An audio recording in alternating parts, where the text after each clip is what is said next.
Okay. I'm going to come to pharmacy. I'm going to come to the question of pharmacy first. Okay.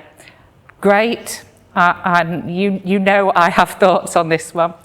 I see it that I can walk into a pharmacy. Okay. So the question is, what is pharmacy first? But I can walk into a pharmacy and I can ask the pharmacy anything, the pharmacist anything, right? That's free, pop in, do anything. In the same advertising, I can go to the pharmacy first and book an appointment. Then I go to the GP to book an appointment with you. I don't understand it. I'm confused. You've explained it to me a million times. The question that we got in, what is pharmacy first? And we haven't got that long. Yeah. Pharmacy First was a government-led, very much a government-led initiative. It was Rishi Sunak's priority to get a Pharmacy First service in place. And I think it's fair to say there are different schemes that run in the other countries. So Scotland's had a Pharmacy First service for several years. It's very well renowned and has quite a large evidence base behind it in terms of the difference it's made to access and for people to be able to get timely advice and treatment. Wales also has a service. England has one, and guess what? They all look different. They all look different. The principle behind Pharmacy First is around being able to do exactly what it says on the tin. Instead of bothering Dean, come see me, I'll deal with it into the level of my expertise.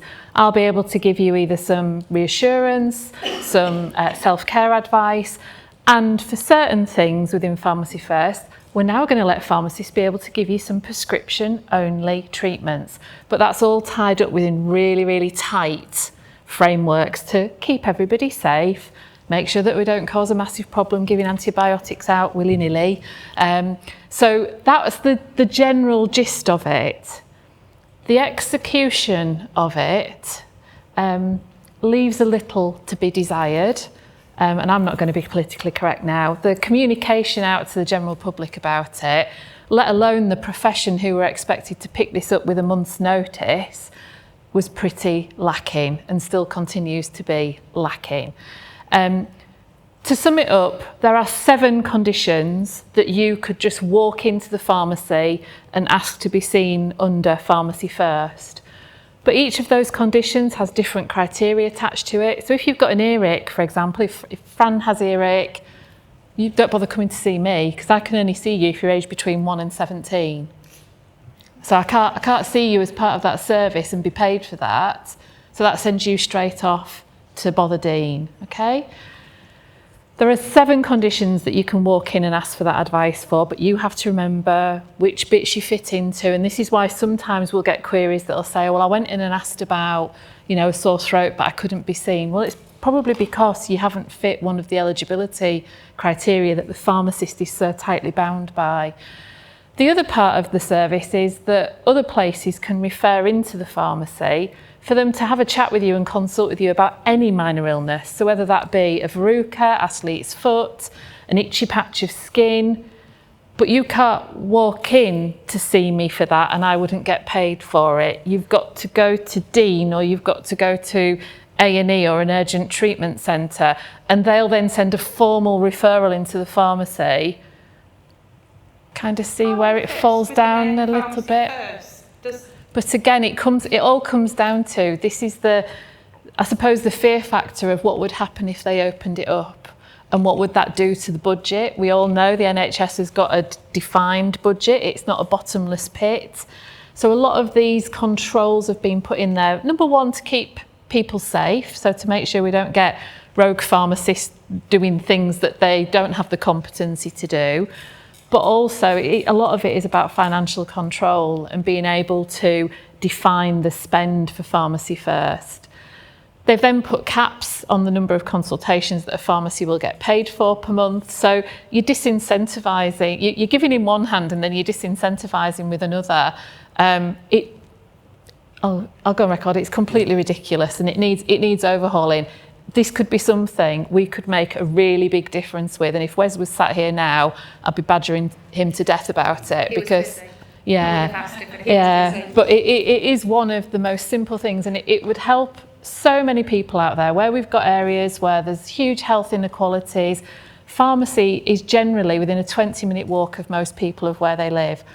Generally, it's people that you might have grown up around. You know, pharmacies that I've run in the past, they used to come in and refer to the staff as Auntie Jill, and, you know, they've got that kind of relationship. Why can't we enable them to put the proper support in and stop people rocking up at A&E for paracetamol suspension for their kids? It just beggars belief. It reminds me of that image. I'm sure we've all seen this picture of a pathway where an architect has done this beautiful pathway around somewhere, but actually there's a grass and somebody just cuts across the grass. So people have gone across the grass so often that it's created this new pathway. So you've got this understanding of it to such a detailed extent. You make this beautiful thing, but it doesn't actually work. People don't need that. What they want is the path of least resistance to get to where they want to go. And that's why we still have patients who are unwell with something that's minor, that your pharmacist is over-skilled for, can help very easily, but actually it's just easier for a patient to go to A&E. So A&E is the default because it's easy. We all know A&E. We know where it is. We know how to get there. We know how it works. Whereas actually getting into this scheme is complicated and it might fail. Why would I go to this scheme? Which is insane because actually it's perfectly suited in the pharmacy if we design it that's suitable for patients, but we haven't. So Dean and I need to redesign it. So ultimately, what we need to say to Wes out there is you need to put the pharmacists, the GPs, the dentists and people in a room, all working together, ask us to design it and we'll solve the issue. And give us the freedom, because I don't want 1,000 pots to paint my house. I want one pot and say just go and do it. And you lot all working together, Absolutely. or all of us working together, Yes. would solve it. Yeah. There you go. And of course, Wes will be watching this later. Brilliant. Absolutely.